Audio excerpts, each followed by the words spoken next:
இன்று தென்னக ரயில்வேயின் சார்பாக திருச்சிராப்பள்ளி ஜங்ஷன் ரயில்வே ஸ்டேஷனில் இருக்க டிவிஷனல் ஆஃபீஸில் கார்த்தியா திவார் என்ற இந்தியில் பெயர் வைத்திருக்கிறார்கள் அலுவலகத்திற்கு நுழைவாயிலில் தொடர்ந்து தமிழகத்தில் ஒரு 75 ஆண்டுகளாக இந்தி திணிப்பை எதிர்க்கிறோம்.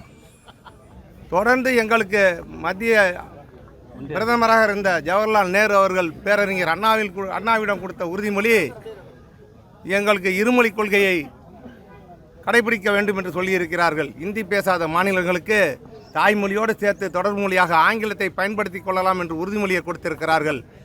ஆனால் இன்றைக்கு ஆண்டு கொண்டிருக்கின்ற ஒன்றிய அரசு, மோடி அரசு அராஜகமாக எப்படியாவது தமிழகத்தில் இந்தியை திணிக்க வேண்டும் என்ற காரணத்திற்காக இன்றைக்கு இருக்கிற நுழைவாயிலில் அலுவலக நுழைவாயில் கார்த்தியா திவார் என்று இருக்கிறார்கள். அதுக்கு என்ன அர்த்தம் என்றே எங்களுக்கு இங்கே தமிழகத்துக்கு யாருக்கும் தெரியாது. ஆனால் அப்படி ஒரு பெயரை அதை தமிழில் அப்படியே கார்த்தியா திவார் என்று எழுதியிருக்கிறார்கள். அதை தமிழில் மொழிபெயர்த்து தமிழாக பெயர் வைக்க வேண்டும் என்பதுதான் இன்றைக்கு எங்களோட கோரிக்கை.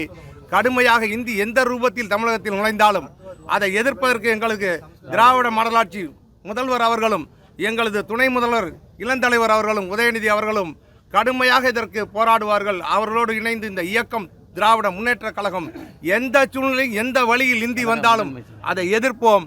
கழகத்தின் முதன்மை செயலாளர் அறிவுறுத்தல்படி இன்றைக்கு இந்த ஆர்ப்பாட்டம் இங்கே நடைபெறுகிறது. இந்த நுழைவாயிலில் இருக்கிற அந்த இந்தி எழுத்துக்களை அகற்றும் வரை இந்த போராட்டம் தொடரும்.